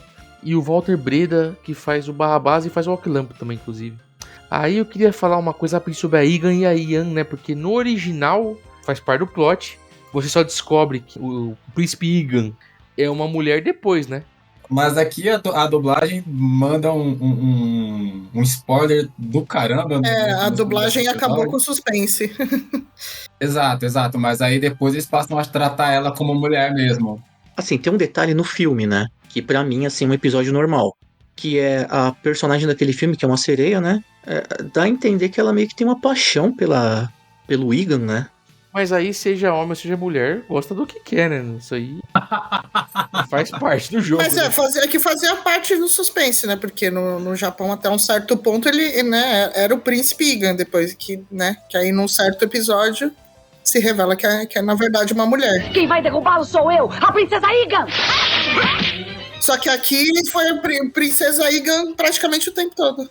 É que assim, dava um nó na cabeça, né? Eu acho que pra gente não dá a impressão, até você saber a verdade, que há um erro de dublagem, porque o primeiro episódio é príncipe, depois é princesa. Mas você entende que tem alguma coisa errada quando o título de um episódio é o príncipe é mulher, né? Uma coisa assim, não tem um título de episódio assim? Igan, você no original, se eu não me engano, é Igan, você é mulher. E aí que eu acho que é o episódio que se revela, né? Quando ela perde o capacete, eu não lembro como é que ficou o nome do capacete, mas eu lembro que o choque do Takeo, e aí eu não sei se é uma adaptação da dublagem para corrigir esse fato, o choque dele é mais o fato dela ser irmã da Miho do que propriamente ele entender ela como homem e achar que ela é uma mulher. O choque dela ser mulher é com o Tube. Eu acho que o Tube tem um choque maior dela ser mulher, né? O Barrabás. Mas aí o Barrabás, né, tadinho? A gente entende que ele... Pô, tomei uma cerveja com ela no bar e... tipo assim, porque a Igan, a princesa Igan, a príncipe Igan, ela tem raiva, né? Porque o Takeru é apaixonado pela irmã. Ela não quer como cunhado. Então, acho que tem mais raiva. Não sei se é maior o choque dele o que não sei se o que é maior, o choque do Takeru ou a raiva da Igan, da princesa Igan. A raiva dela, porque a raiva dela perdura pela série toda. O choque dele é num episódio só. A Patrícia Scalvi põe mais ódio ainda na voz da Igan, né, cara? É engraçado que no original é voz de mulher mesmo. Esse detalhe do Takeru saber que as duas são irmãs, ele já é revelado um pouquinho antes ali no arco do Jato Canhão, quando o Queiroz fala, né? Então, aqui o título do episódio ficou O Segredo da Princesa Igan. Aquele episódio que dá um spoiler, Príncipe Igan, você é mulher, né? Aqui ficou O Segredo da Princesa Igan. Mas não ficou tão ruim, porque o Takeo não percebe que elas são iguais, né? Então a dublagem até que não estraga tanto por causa desse lance das serem gêmeas, né? Mas independente da dublagem ter dado spoiler no começo da série, independente de ser um erro da dublagem, eu acho que a série abordou esse plot de uma maneira errada, cara. Porque apesar da Igan ser tratada como homem no primeiro episódio, na dublagem, na série original ela ser tratada como homem até se descobrir que ela é uma mulher, ela se veste como mulher e se comporta como apesar de ser uma guerreira, ela se comporta como mulher. Pro espectador, pode ser pros personagens. Pro espectador, a gente tá vendo que é uma mulher. Então, meio que acho que o plot trabalhou isso de maneira errada, sinceramente, né, na minha opinião. E no original é voz feminina mesmo. Por mais que tenha uma voz invocada com raiva, é feminina. Não foi tipo igual a Shima, né? Não, acho que não deve ter desenvolvido isso muito, né? Tipo, não foi feito não foi com trejeitos exatamente masculinos, né? Tipo, pra deixar meio que na dúvida mesmo, né? Talvez. Voltando a falar assim, que assim, é normal no Japão terem personagens andrógenos também, né? Sim, da própria, né, sacerdotisa, que é sacerdote, Paul. Que tipo assim, é uma coisa que eu ia explicar assim, que quando você vê quando você assiste Shider no idioma original, a voz dela é uma voz de homem, né? É esquisito, então. Mas aí, Dinho, até te atropelei aquela hora, assim, o que eu penso, tá, nesse ponto? A Paul, ela é um alienígena, tá ligado? É um bagulho de outro planeta. Então você pode ter um andrógeno com voz de homem, com voz de mulher. E aqui, nesse caso, é um plot que tá contando o que tá acontecendo ali, né? Uma mulher se pedindo de homem, né? Eu acho que a Alamo não teve esse carinho, assim, cuidado de entender que fazia parte da história, sabe? No caso da Paul, eu acho que eles nem se ligaram que, talvez no Japão eles quiseram fazer um ser de outro planeta meio diferentão, né? Como aconteceu com a Shima aqui no Brasil. A dublagem da Shima foi certo. Da Paul talvez não tiveram essa sensibilidade também de entender, pô, peraí, é outro planeta, né? Vai saber como é que a galera fala lá, né, velho? E como vocês falaram que ela não tinha trejeito masculino, né? Acho que a tradução preferiram deixar como mulher mesmo, né? Pelo que eu entendi, a Egan porque a Egan, ela se disfarça de príncipe pra poder, não sei, se filtrar, pra se vingar, não sei, pra servir. Ela vira príncipe pra defender a honra da família dela, porque ela quer trazer a família dela. Lá no mundo subterrâneo, tinham castas familiares, né? Tanto que o Barrabás é de uma família, a Egan é de outra, e no caso da família da Egan, a série não explica o que aconteceu, mas a família dela, a honra da família foi manchada. Tanto que ela passa a série toda tentando recuperar a honra da família Egan, né? Então ela se sente ofendida por algumas coisas que aconteceram. Ela se sente ofendida pelo fato da irmã dela ter encontrado o homem fora do mundo subterrâneo. Então ela fica puta com isso. E se eu não me engano, quem tiver assistido a série recente pode até me corrigir, na família da Egan, as mulheres não podiam lutar. Então ela se disfarça de homem, se transforma em príncipe Egan para poder lutar e limpar a honra da família dela. Enganou a gente direitinho. A princesa e o cavaleiro, né? É a única forma, né? Princesa e o cavaleiro. Sim, sim. Muita gente compara até com... Essa explicação que eu falei na Moki, que o amor dela por um ser humano enfureceu Zeba, né? E ele ficou presa por um pedaço de gelo por um longo tempo. Não, mas aí da Ian você tá falando, né? Da Ian? Da Ian, por caso, Não, mas a Egan já tá trabalhando. Mas a Egan fala já que não é só o caso da Ian. A traição da irmã. Isso, Dá a entender que a Egan já vem tentando provar ao Zeba que a família dela serve ao Zeba. Por quê? Qual que é o meu entendimento, tá? Quem reinava antes do Zeba era a família Egan. Então, quando o Zeba toma, acho que o poder, o trono, sei lá, a impressão que eu entendi, é que a família Egan lutou contra esse usurpador aí, né? Tanto que o próprio Daisuke Ban lá, o que faz um personagem que sabe o segredo do Zeba, que serve a família Egan e que queria trazer as princesas pro trono, né? Uma parada assim, né?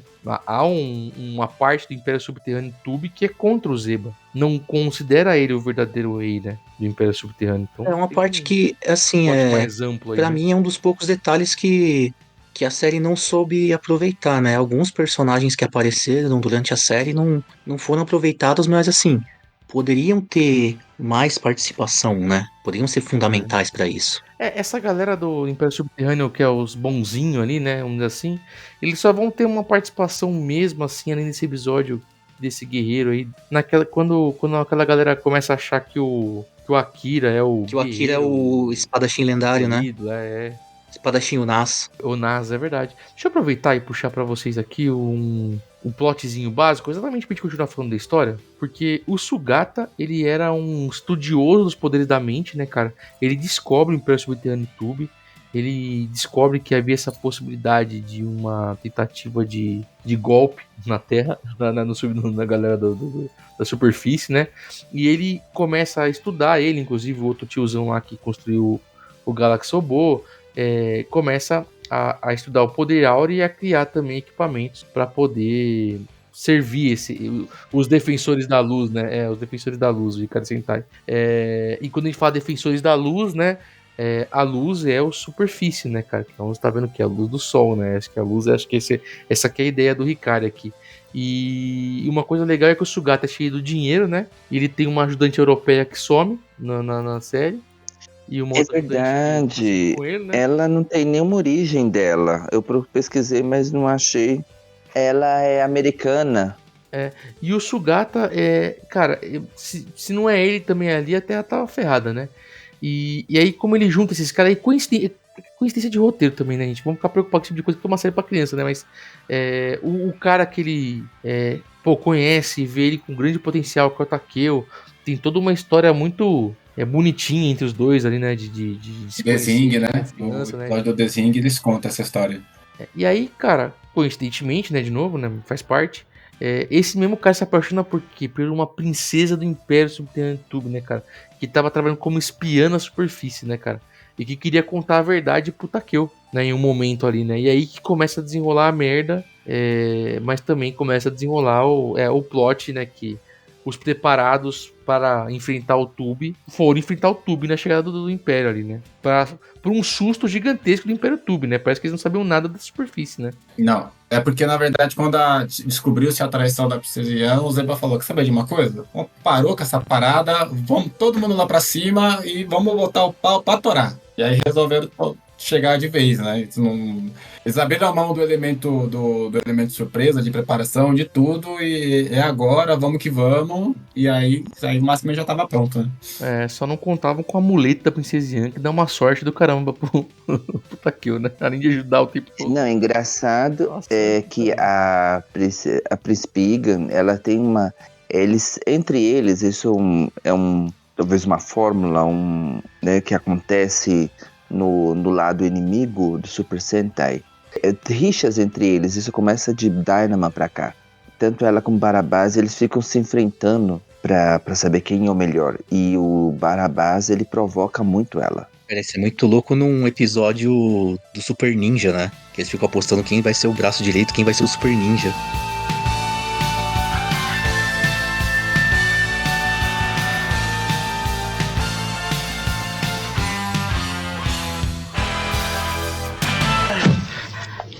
Venham! Estamos salvos mesmo! Maskman! Quiroz! Quem vai acabar com vocês sou eu, o Cavaleiro Ladrão Quiroz!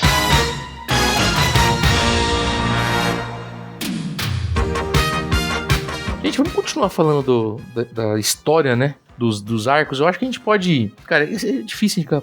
vamos tentar falar do arco do Geto-Cannon, por exemplo. A gente já citou ele aqui.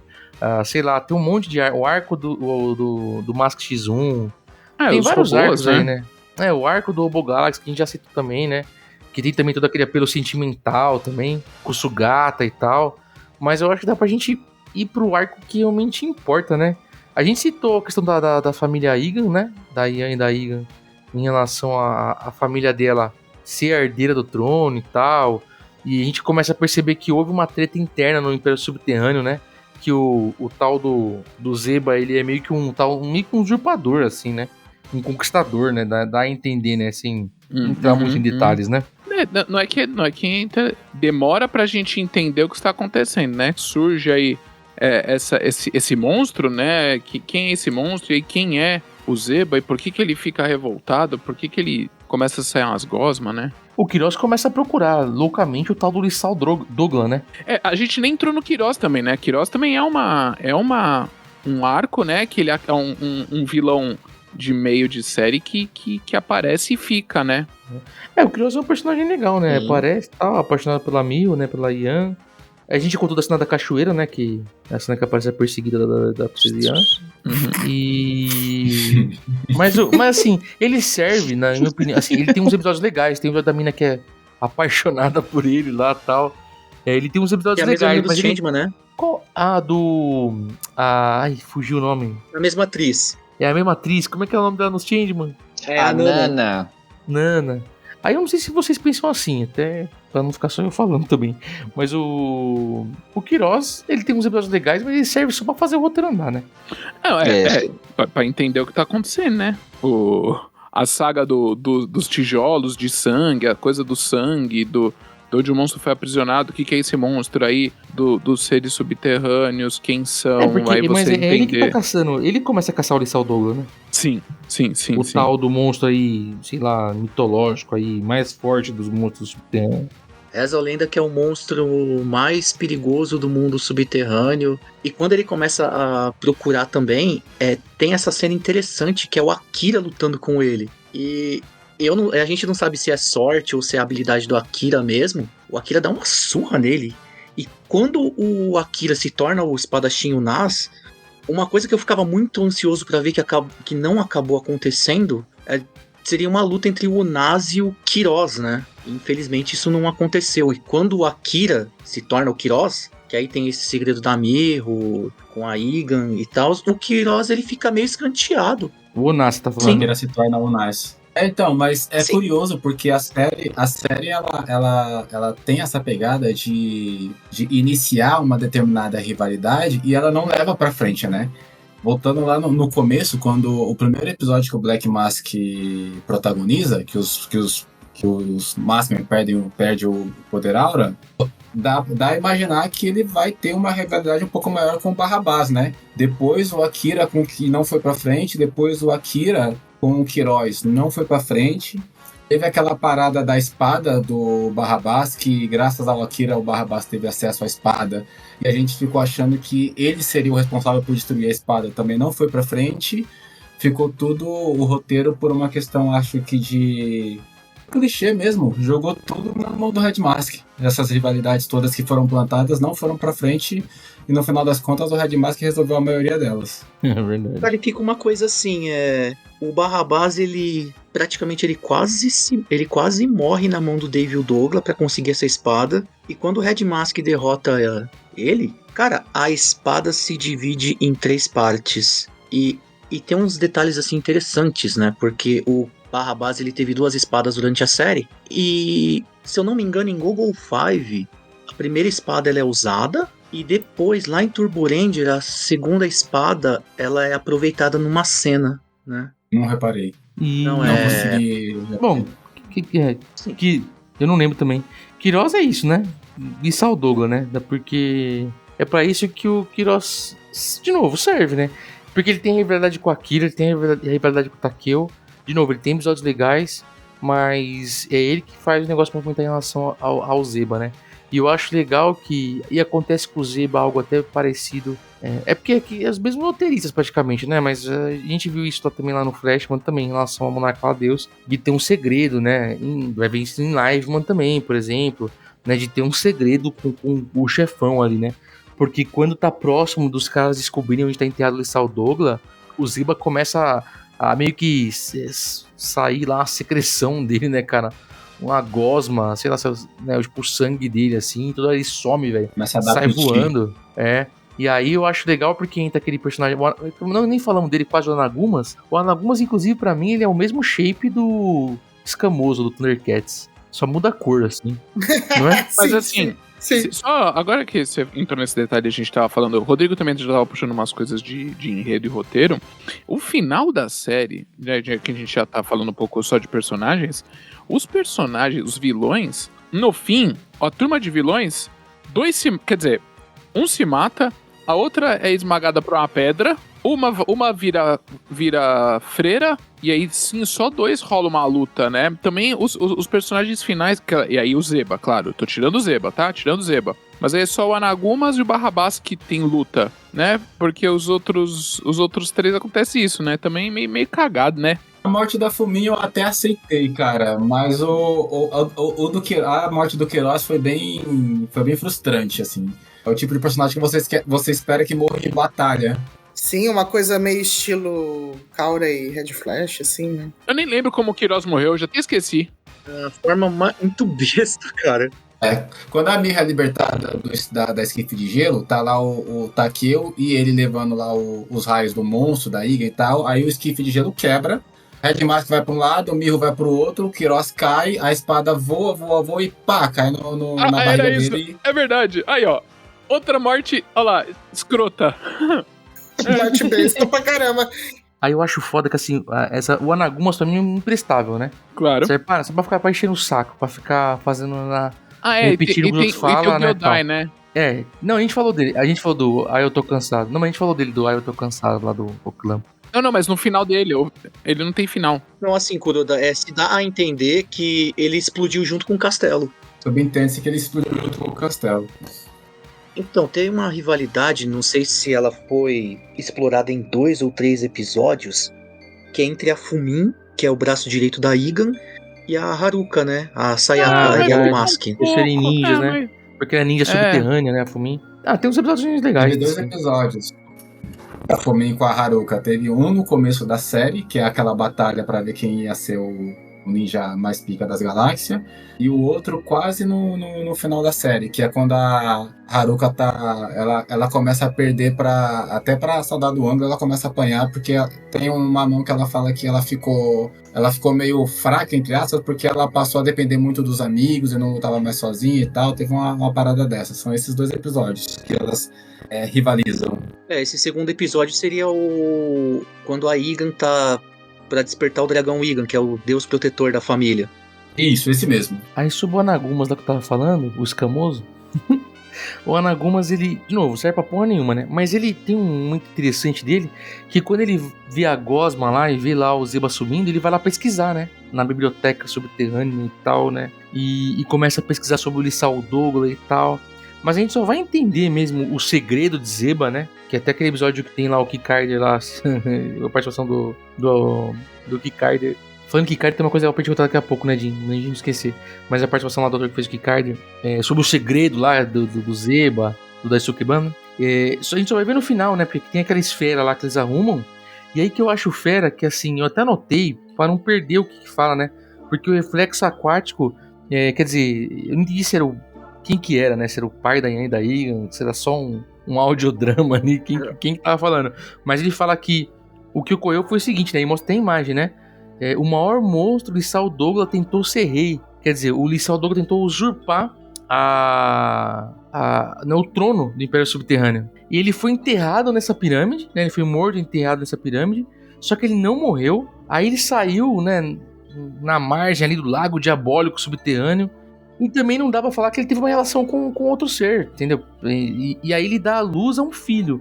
E aí o Lissau Douglas, ele não morre, ele sai, né, fudido lá no Lago Diabólico. E ele dá à luz, né, não sabemos se ele se relacionou com alguém, se deu à luz sozinho, a um filho. E esse filho se alimenta do carne, corpo, né? da carne do Lissau. E a gente descobre que esse filho é o Zeba, né? O Zeba meio que se alimenta do pai e também... só que ele consegue o que o pai não conseguiu, né? Ele toma o trono do Império Subterrâneo, né? Ele vira o grande líder do Império Subterrâneo, né? Então o Zeba, ele é o Lissau Jr., o Lissau Douglas Jr., né? Se eu não me engano, no original ele é contado como o segundo, Ni, uma coisa assim. Tem uma coisa que a dublagem aqui deixou muito confuso, porque fica como Lissau Douglas. Em alguns lugares fica Lizard Douglas, né? Lagarto Douglas. E em outros lugares também fica como Letal Douglas. Fica muito estranho isso, mas voltando à parte do lago, ele consome a carne do pai. Ou você vai pelo original, ou você vai pela dublagem, né? Porque senão, se você pegar um monte de tradução, você vai pegar um monte de nome diferente, né? Mas... Sim. Por isso que eu falo, e pela dublagem é mais tranquilo, porque passou aqui, né? Por exemplo, né?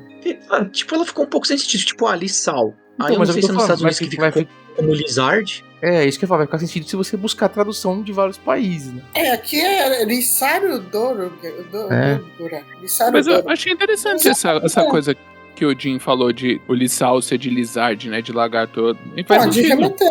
Mas igual sim. A gente fala Douglas e é Douglas. Eu acho que talvez acho que o Letal também faz sentido pela violência. Né, por ele ser o monstro mais violento do mundo subterrâneo. Pode ser também. Letal, essa questão de Letal fica mais bonito, fica mais presença, né? Até. E aqui o Rei Zeba tá como a segunda geração do Lissau. Por isso que tem o número 2 no kanji, se eu não me engano. Segunda geração. Letal Douglas é um nome bem macabro, né? Você sabe que ferrou, né, cara? Sim. Igual o Guron Douglas.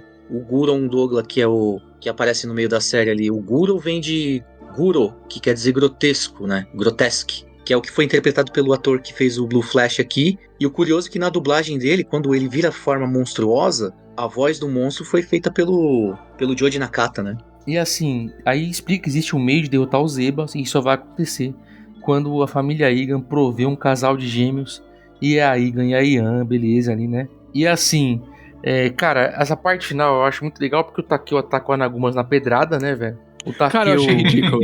salva, o Takeo salva a Igan e ainda chaveca a Igan também, né, cara? Não tá nem se apanhado, né? Aí eles sobem, mó trampo pra subir aquela escada lá feita de luz e de repente os inimigos já subiram e estão de boa lá em cima já. Não, os caras conhecem os caminhos melhor, velho. Ninguém pra explicar. Não, eles lembraram da meditação, lembraram do, né, as gêmeas usaram o pingente lá, lembraram da força áurea, lembraram de tudo pra poder derrotar ali. Mas ali, o Kuroda, acho que faz sentido porque a série toda sempre mostra ele saindo debaixo da terra, né? Pelo menos lá no começo. Então, tipo, pra eles terem escavado em 5 segundos e sair dali é 2. Sei lá, se não fica subido. Se a série não acha que a gente vai deixar subentendido isso pra gente, né? Mas pelo andar da carruagem do episódio faz sentido a sua colocação. E o robô Galaxy, galera, tava vendendo horrores. Não é à toa que eles colocam o robô Galaxy pra ser o robô final também, cara. Também, com a palma de Buda lá. Tava vendendo horrores o robô Galaxy.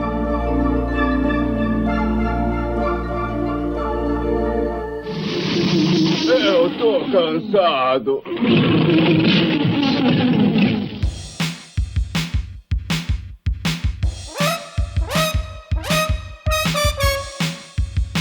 Agora o final que é foda, né? Porque assim, ela vai embora, tá aqui o pingente, não esquece de mim, valeu, um abraço. Não, não esquece de mim, não. Não, esquece de mim, não. Não olhe para trás. Que é isso? Não olhe para trás. Pô, cara, o cara salvou sua vida. Acaba da forma mais anticlímax possível, né? Mas a série acaba... o seu império. A série acaba anticlímax, né? Acaba com ela indo embora, aí de repente ele tá na praia olhando o horizonte, de repente vê os outros 4, chamam ele. Cortaram a parte do roteiro. Não, tipo, ele fica choramingando a série praticamente toda por conta do romance. E aí acabou, beleza, a menina foi embora. Mas, Beth, eu vou reescrever o final de Máximo com uma frase. O cara salvou a Mio, devolveu pra ela o trono da família, beleza? Salvou a irmã, ele trouxe de volta, resgatou o nome da família Igan, deu um trono pra ela reinar e ela vazou. Beijinho? E nem um beijinho. Aí você sabe que eu... Ele levou de boa, assim, não, ok. Aí, se eu sou roteirista, eu coloco assim. Na hora que ela vai embora, eu coloquei uma frase. Mas que filha da porra. Aí vira... Cara, vira um... Aí ele vira pra trás assim e fala: pô, não, pera. Toma aqui pro pingente, taca na cabeça dela. Toma aqui seu pingente. Passei um ano me ferrando aqui, tendo que puxar aí força do rabo, fazendo posezinha de mão. Cama de gato. E a pose de mão do Takeo sempre pensando no objetivo, que vocês estão ligados. Né? Ai, meu Deus. Pra no final a mina vai embora, cara. Dá só um pingentinho, tchau. Fui. Muito triste, né, cara? E ele, ok, eu fico com pingente. Por isso que ele ficou triste da vida e foi embora lá pras Filipinas mesmo. Ô, coitado. Tivessem pelo menos deixado ele... sei lá, velho. Podiam deixar a mãe do Barrabás adotar ele como filho. Sei lá, sabe? Coitado do Takeo, velho. Ai, gente, eu sempre ouvia, né, pra quem conhece o grupo tokusatsu.com.br há muitos anos, sabe quem que é o terceiro irmão, né, o Geninho. E o G falava muito isso, esse final de Maskman, sobre como o Takeo passou a série inteira atrás da menina, e no final a menina vai embora e ele fica sem nada. Então eu sempre fiquei marcado com isso, acho que esperando esse dia de hoje chegar, né, pra gente poder falar sobre isso e xingar a menina, e falar que filha da mãe, né. Bom, aí o pessoal reclama das séries de hoje. Tipo, vamos jogar um exemplo aqui atual, Dom Brothers, que o Inu Brother passa o ano inteiro tentando resgatar a mina dele, mas pelo menos ele se deu bem. Ele deixou ela feliz lá com o Kid Brother e ficou com a Noto lá, né? Nossa, aquele ficou pelo prejuízo. Menos isso, né? No fim ele se dá bem, né? Pelo menos ficou com alguém diferente do Red Mask, né? Sempre tem um episódio eu ficaria com a mãe do Barrabás, com a Machiko Soga, se pudesse escolher. Ah, se ela tivesse viva, né? Porque até na série ela morreu. Ela morreu. Ela morre, é verdade. A mãe do Barrabás morre. Ela explodiu, ela morreu. Ela explode, machucou o soco. Toma um monte de flechada, né, e morre. É verdade. Sim, uma morte bem triste. Assim, Maskman é uma série legal, e eu até entendo certo ponto de não ter aproveitamento de algumas histórias. Assim, não, o roteiro é bom, mas assim, nos dias de hoje, talvez se fosse refeito, não sei se fosse feito, talvez Mask X1 voltaria, né? Porque um detalhe que a gente viu é que parece que ele não manifesta o poder aura, porque ele perde os poderes. E a série ensina a gente, ali naquele episódio mesmo que o Rodrigo citou, que a recuperar os poderes, eles perdem o poder da aura e mesmo assim o poder volta. O próprio Takeo fala, o poder aura ele é infinito. E o Mask X1 ele perde o poder e tipo vai embora. Eu teria feito ele voltar e pilotar aquele Robo Galaxy, meu. Mas o Jim tá certo, porque a própria abertura da série já fala isso, né? Quanto mais treinarmos o nosso corpo, essa força infinita se manifestará. O Mask X1 virou um boêmio, tá ligado? Que tava frustrado por a da mina lá que morreu. E assim, tem dois detalhes interessantes, é que assim, a própria Haruka, ela fala que ela fica dependente, então ela perde o ninjutsu dela, né? E um outro exemplo a gente tem do Akira, que é o que mais treina durante a série, né? No episódio que o Black Mask luta contra o Barrabás, que os outros 4 perdem os poderes, o Akira fala, e eu só me toquei disso ano passado. Eu assisto a série há um bom tempo e eu só me toquei disso ano passado. Ele fala que o poder aura é infinito e por mais que você perca os poderes, você pode manifestá-lo diversas vezes quanto for preciso. Ele fala isso pro Barrabás e foi o que eu falei no começo, na entrada. Só esqueceram de avisar isso pro Mask X1. Isso é verdade, sim. Eu lembrei de você ter falado isso. Tava com isso na cabeça. Como também na questão de fazerem o Robo Galaxy manifestar a aura. Que aí já entra o conceito da série, né? Aquela questão do Buda, que é o misticismo com a tecnologia. Sim. Então, aí eu colocaria, se eu viro o roteiro, coloco uma outra frase. Tá aqui eu virando pro maluco e falo assim, porra, velho, até o robô, irmão. E você não, dá um jeito aí, sim, né, cara? Sim.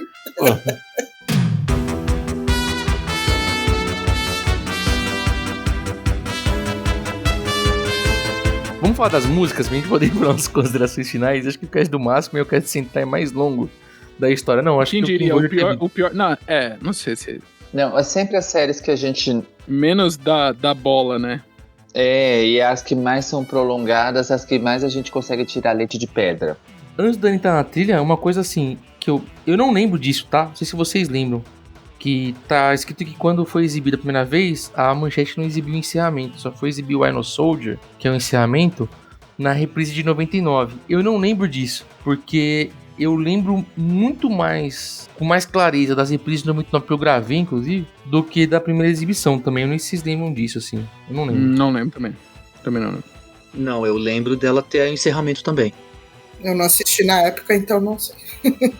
Uma coisa curiosa em relação à trilha, diferente do Flashman, do Changeman e do Flashman, que são as séries anteriores, né? Em muitos dos episódios, o Maskman, quando o Great Five tá lutando, não tem trilha sonora. Só tem o som dos golpes e a trilha sonora inexiste na maioria das lutas do Great Five. Não sei por que teve essa decisão criativa, né, na época, mas é curioso. Na verdade, também assim, pelo que vi, a trilha do Maskman, a BGM, ela é menor do que dos Changeman e dos Flashman, principalmente dos Flashman, que são 2 álbuns, né?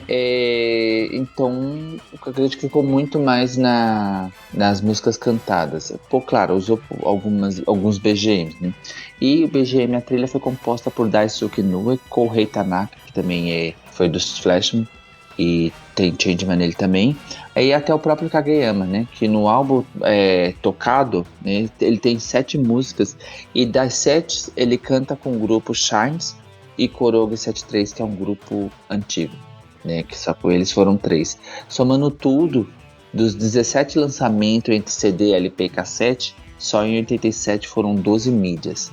Depois houve outros lançamentos que a gente encontra hoje no Spotify, né? Aquele álbum mais completo, a gente encontra no Spotify para escutar. Kageyama voltou a usar o nome Hinorobu Kageyama, o nome próprio, porque em Changeman ele usou Kage, né? Não usou Kageyama, só usou Kage. E já de Maskman em diante ele usa o próprio nome. O Maskman é puro suco de Kageyama no fim, né?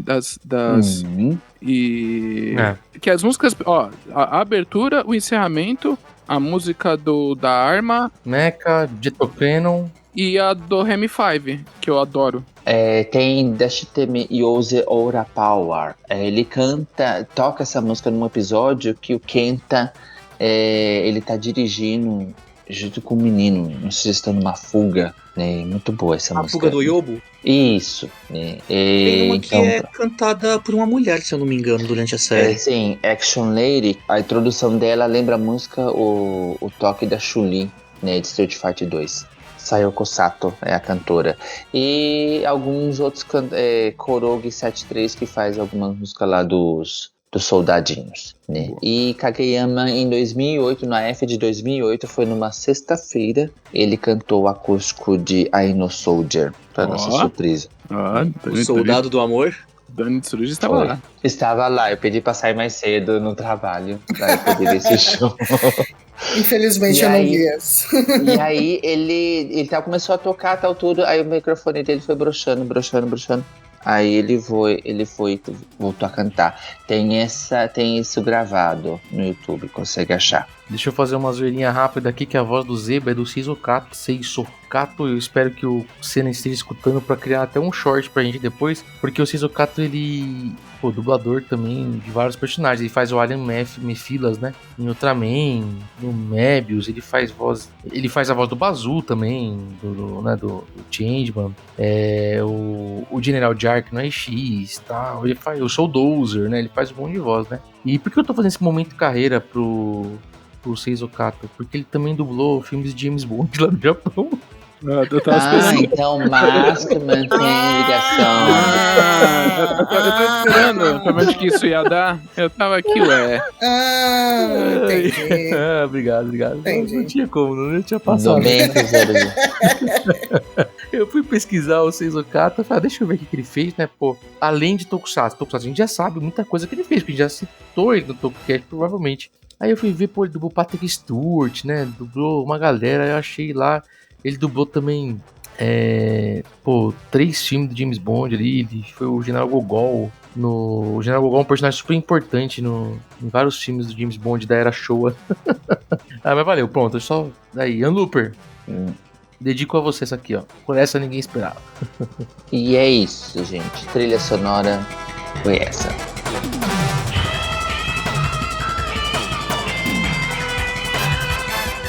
Ouçam bem o que vou lhes dizer. Alguém previu a invasão do Império Subterrâneo Tube. E somos nós, os 5 guerreiros que foram criados secretamente para proteger a humanidade. Como? Defensores da Luz, Maskman!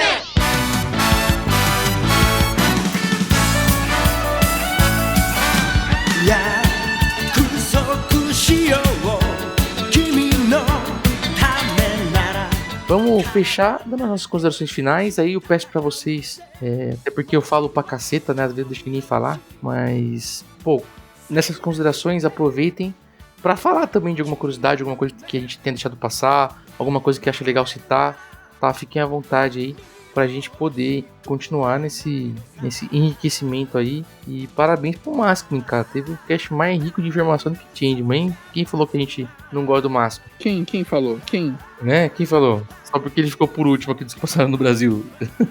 Só por isso. Inclusive ele foi gravado próximo do AF porque a gente tinha esperança aí de ver o Takeo no Brasil, né? Vamos ter que se contentar em ver no Peru. Vai vir a esposa dele. Ela vem de novo, a gente fala obrigado. Aura. Dona Aura. Grande Dona Aura. Vamos lá. Aurora, quem começa aí? Dona Aura. Vamos lá. Gente, então, começa comigo sempre, né? Cara, Maskman eu posso dizer que acho que depois de mais velho, reassistindo, ele ficou melhor, assim, do que eu me lembrava algumas coisas. Então, vale a pena você reassistir, ter os seus entendimentos sobre a série e tal. Tá bom? Mas vale a pena sim. E jabá os Tokcast, se esse cast foi antes do AF, vá pro AF. Se esse cast foi depois do AF, é porque você não foi pro AF. E um beijo. Mas vamos lá. seguindo, nosso convidado aqui, Rodrigo Pereira, diretamente daí do Raider, muito obrigado aí pela presença. Dê suas considerações sobre a série e seu jabá, por favor. Bom, galera, a série Maskman, eu costumo dizer que Maskman é uma série que ela tem seus problemas, né? Tem os seus defeitos ali de roteiro, mas é uma série que eu amo. Eu entendo que não é a melhor série Super Sentai de todos os tempos, não tá nem no top 10 da maioria dos fãs de Tokusatsu. Eu gosto muito dessa série, eu recomendo, principalmente para quem não tem muita familiaridade com séries dos anos 80, quiser dar e não tiver conhecido a série, quiser dar uma chance pra série, não vai se arrepender, vai gostar muito. Podem assistir dublado, não vão se arrepender. A dublagem tem ali seus errinhos, mas é algo que não impacta no entendimento da série. Meu único problema com a série do Maskman é o episódio final, que eu acho que a luta final não condiz com a fama que o Lissau Douglas vem trazendo durante o arco final da série. Mas enfim, gosto muito da série e recomendo. Eu gostaria de agradecer muito a todos vocês pelo convite, pela hospitalidade, pela paciência. Muito obrigado. Para mim foi muito bom estar aqui representando o pessoal do Raider, representando o Mindstorm também. Então é isso, gente. Muito, muito, muito obrigado mesmo por vocês me convidarem para falar de uma série que eu gosto muito, amo de paixão. E é isso. Obrigado mesmo. Boa. E lembrando que você assiste, o Rodrigo tava falando de assistir dublado, vale a pena? Eu reassisti ela inteira no YouTube, tá, gente? Então tem aí. Você não precisa nem se esforçar tanto pra ir procurar. Seu Sassá ainda não derrubou. Então, tem no YouTube, completinho, tá? Pra você assistir. E obrigado. Você não deixa a Hasbro saber. É verdade. E obrigado pela presença aí, Rodrigo. Obrigadão mesmo. Vamos lá. Jim, o homem do Hagestá. Suas considerações finais aí sobre a série, sobre você. E aquela palavra de carinho para o nosso público. Brincadeira, bom dia. Cara, assim, eu só acho que ela poderia ter sido mais falada aqui no Brasil, né? E ao invés do pessoal focar só em Changeman e Flashman, né? Também justamente por conta disso. Pra mim, assim, deveria ser abordado. O elenco é bom, a história é boa, pisa na bola em algumas coisas, mas compensa em outras. E o que eu posso dizer é que Maskman retornará ao TokuCast. Mais 4 horas. Boa. Dani Tsurugi, por favor, sua vez, seu lindo. Obrigado. Eu gosto muito de Maskman, né? Ele não é uma série que a gente acaba, talvez pra mim, por não assistir durante a infância, adolescência, eu vi depois de grande, então não tem muita lembrança, né? Mas o drama, ou a pegada dramática dela, ela já dá uma quebra pra quem vem de Changeman e Flashman, né? Ela já é um pouco mais séria ainda. E dá pra curtir bastante, por ser 80 também, né? Só queria que as músicas fossem mais exploradas durante a série, que é muito boa. E TokuBR Cosplay é o nosso perfil no Instagram, que tem todos os cosplayers de Tokusatsu no Brasil. E a gente procura o máximo divulgar, né? E ouça o TokuCast. Beth, nossa rainha aqui do TokuCast, por favor. Yes. Eu vou bancar meio a chatona do rolê. Eba! Maskman é uma das séries... É a série que passou aqui que eu menos gosto, pra falar a verdade. Não que é uma série ruim, não tô dizendo que é uma série ruim, é uma série boa. Mas assim, é de boa... de mais ou menos pra boa, assim.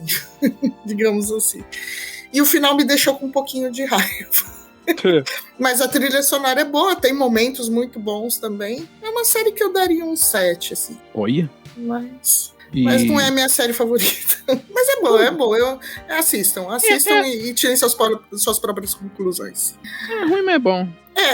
Não vou dizer que foi ruim, mas também não foi tão bom assim. Não é bom, não é bom. Mas enfim, assistam e tirem suas próprias conclusões. E bom, de jabá, ouçam o TokuCast. Boa. Todo sábado. Um episódio novo. Fique com Edinho. Adeus. Fique com Edinho. Adeus. É isso. Boa, Beth, obrigado, viu? Obrigado mesmo. Imagina. Gil, é isso então? E aí, você, pra encerrar suas considerações? E sim, eu ouvi o que você ouviu do Dani, mas vamos lá. Muito bom, muito bom.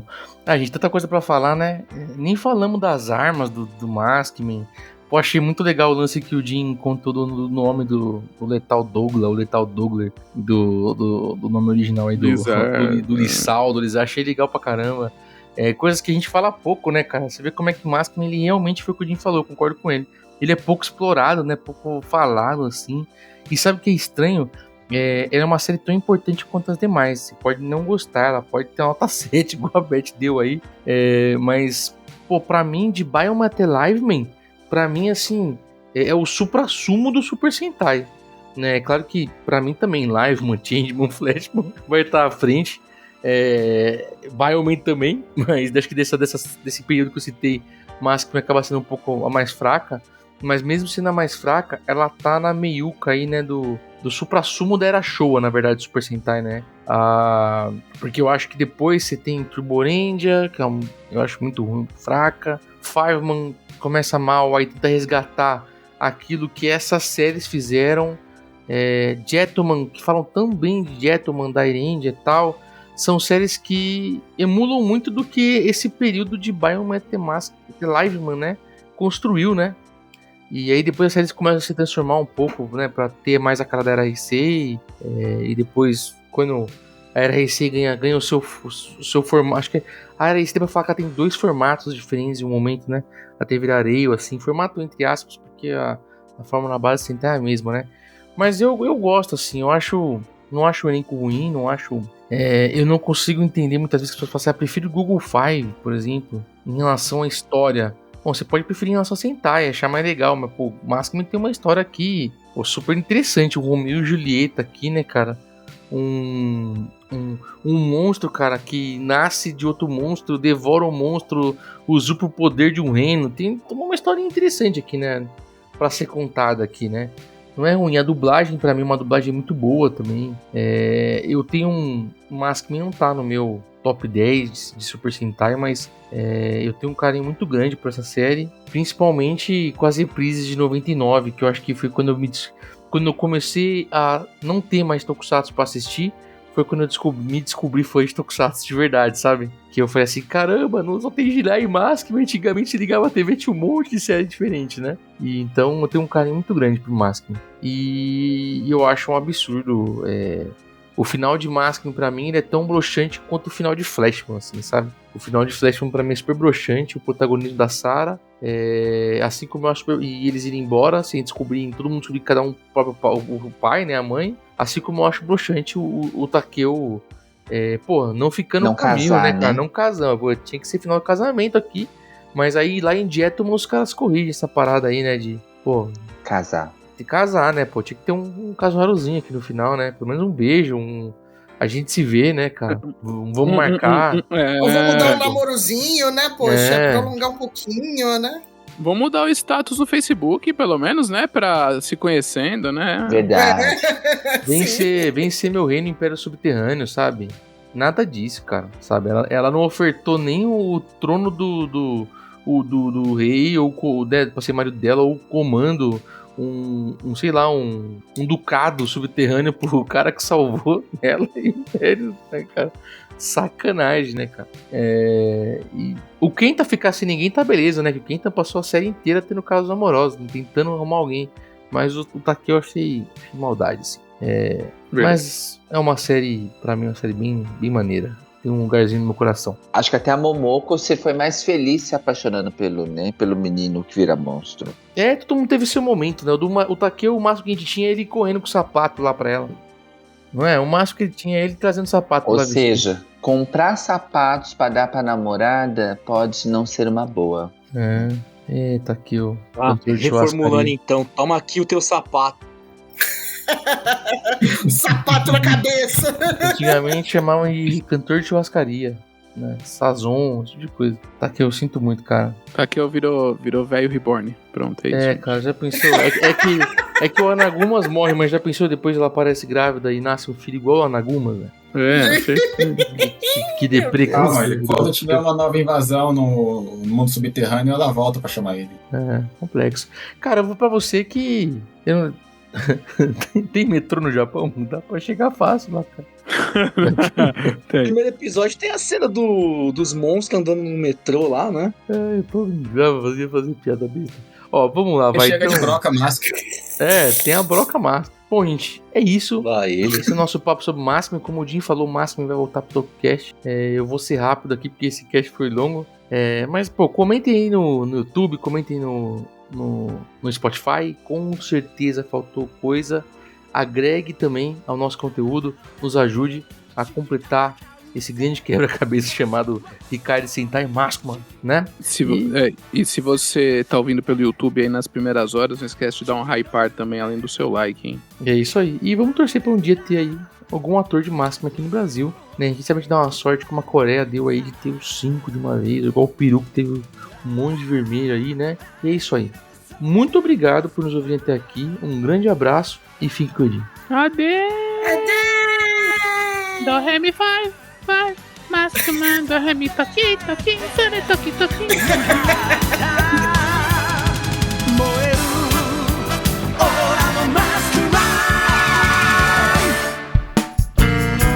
A edição deste podcast é feita por bancodecerebros.com.br.